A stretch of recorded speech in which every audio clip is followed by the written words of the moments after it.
Ben Kentish on LBC.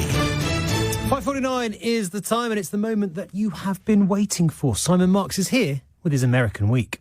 Ben, this was the American week when the news was dominated by something that didn't happen, or at least didn't happen yet. Preparing for the unprecedented, law enforcement bracing for the potential arrest of former President Trump. Former President Trump said he would be arrested today as part of a hush money investigation, but the Manhattan grand jury, we're learning, is still, as of now, hearing from witnesses. Law enforcement source tells Fox News not to expect an indictment and arraignment until next week. I'll put the popcorn away then. Donald Trump indicated that he certainly expected to be arrested this week on charges of paying hush money to porn star Stormy Daniels. Prosecutors in New York are building a case that is expected to accuse the former president of seeking to silence Ms. Daniels about their affair just ahead of the 2016 presidential election. Remember, former Trump attorney Michael Cohen has already served a jail sentence for making the payment, and he is one of the witnesses who has turned on his former boss. The smartest thing that a lawyer could do if Donald Trump asks, to represent him in this nightmare that he is going to be living, run. Run as fast as you can. Definitely don't get involved with Donald. That's what I would say. Says a man who for many years was involved with Donald. Michael Cohen spoke there on MSNBC. The former president, who may very soon make history by becoming the first former occupant of the Oval Office ever to face criminal indictment, is said to relish the prospect of appearing before the world's press in handcuffs and being fingerprinted and arraigned. In social media postings this week, he urged Americans to take to the streets and protest against the witch hunt that he says prosecutors are engaged in. But only about 5 people turned up outside the New York court where the grand jury is sitting, which may be one reason the former president called for some of his supporters to be freed from jail. Patriotic Americans are being prosecuted for peacefully protesting a stolen election. Let them go. They were convicted or are awaiting trial based on a giant lie, a radical left con job. We have to fight for our country, and we have to fight like we've never fought before. And the man who privately has scoffed at people of faith joined a call with thousands of right-wing pastors this week and said he could use a bit of divine assistance right now. We're like a rudderless giant ship, but the giant ship is heading to the bottom of the sea if we don't do something, and we'll do it through prayer.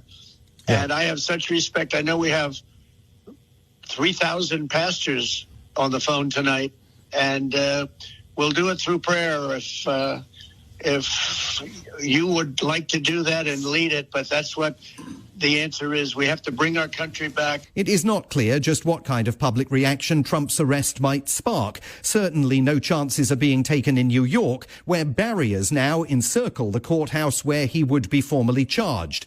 The city's mayor is receiving daily security briefings, given the violence Trump supporters meted out on Capitol Hill just 2 years ago. Republican leaders are approaching the former president's possible arrest with caution. They know he remains the front-runner in the race for the party's presidential nomination, and that the Manhattan prosecutor's case against him is far from certain to secure a conviction.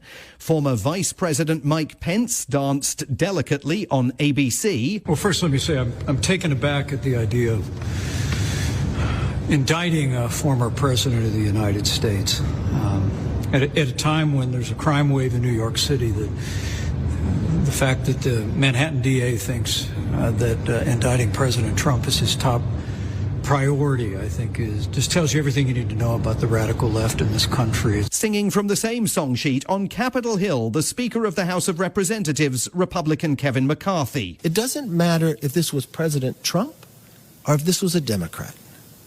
It should be equal justice in America.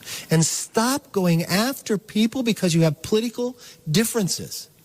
One of the reasons we won races in New York is based upon this DA of not protecting the citizens of New York.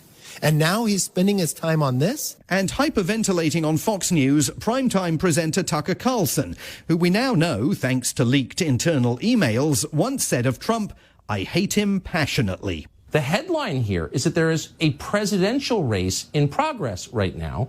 And if you check the polls, you will find that Trump is leading the Republican field.